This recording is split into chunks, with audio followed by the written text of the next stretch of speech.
Good morning সবাইকে, welcome back to my YouTube channel. ছোট্ট একটা মিনি ব্লগে অনেক অনেক ওয়েলকাম।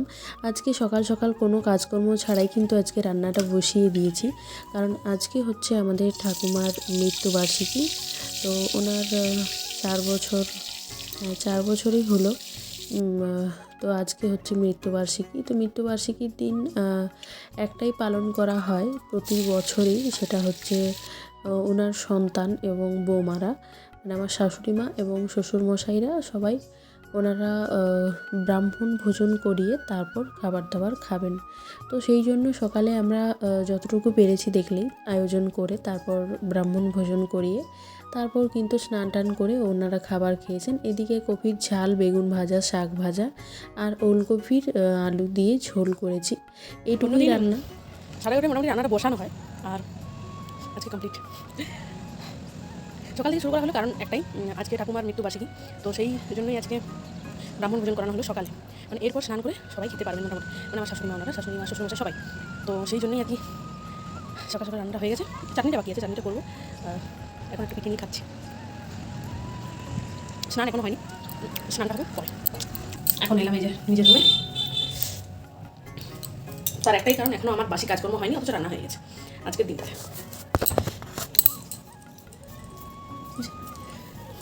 তো চলো এখন বাকি কাজগুলো সেরে নিই, তারপর চাটনি করবো, আর তারপর স্নান। এটা খেয়ে নিই, তারপর কাজে দিকে পড়বো।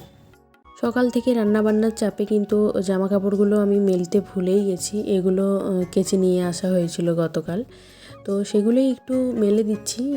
আর যেহেতু কমফোর্টে ভিজিয়ে রাখি, দুর্গন্ধ হওয়ার কোনো চান্স নেই। তো সেটা আমি দুপুরবেলাতে আমার শাশুড়ি মায়ের সঙ্গে পুকুরে গিয়ে তারপর কিন্তু সমস্ত কাপড় জামা কেচে নিয়ে এসেছিলাম গতকাল।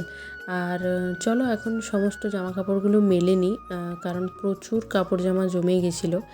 তো সেটাই আর কি, সমস্তগুলো মেলে তারপর যাব নিচে। তো এই দেখো এখানে সমস্ত কাপড় মেলে দিয়েছি, আর দেখো রুমটাও কিন্তু আমি খুব ভালোভাবে গুছিয়ে নিয়েছি। তো একটা জিনিস কি, সবার রুমে এরকম একটা চেয়ারে কাপড় থাকবে না এমনটা হয় না কারো। তো এদিকে দেখো সমস্ত কিছু গুছিয়ে আমি একদম রেডি। এই যে সমস্ত কিছু গোছানো হয়ে গেছে, আর পাপোশ অনেক দিন দেওয়া ছিল না, কেচেছিলাম সেই জন্য। এই যে এখানে দিয়ে দিয়েছি, এখানে এখানে সমস্ত জায়গায় দেওয়া হয়ে গেছে। আর আমার কালুকে দেখি,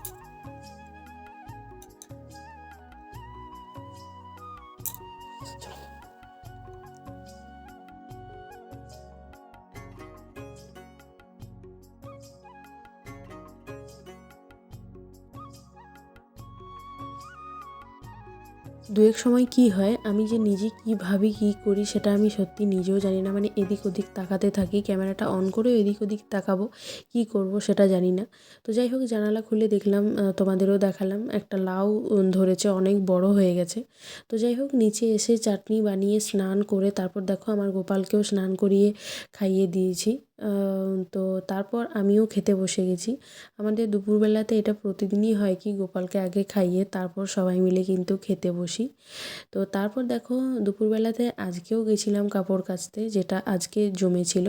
তো সেটাই কেচে এনে এখন মেলবো না আর, কারণ অনেক কাপড় মেলা আছে। আজকে আর মেলবো না, এগুলো আমার ব্যালকনিতে রেখে দিয়ে আজকে কালকে মেলবো সকালে। তো তারপর চলো এখন একটু রেস্ট নিয়ে বিকেলে যাব হাঁটতে। তো হাঁটতে এখন মোটামুটি শুরু করেছি প্রতিদিনই। তো হেঁটে চলে এসেছি, তারপর তোমাদের একটু সবজি বাগানটা আমাদের দেখিয়ে দিই। কত সবজি আছে, এদিকে তো পুরো শাকের পাহাড়, আর ওদিকে আছে বাদবাকি সব সবজি। দু রকমের শাক আছে এদিকে, আর ধনেপাতা ওদিকেও শাক আছে। তো দেখো এই হচ্ছে আমাদের সবজি বাগানটা। অন্য একদিন ভালোভাবে ঘুরিয়ে দেখাবো। আর এই মাছটা হচ্ছে আমাদের পুকুরে। তো কেমন লাগলো ভ্লগটা জানিও।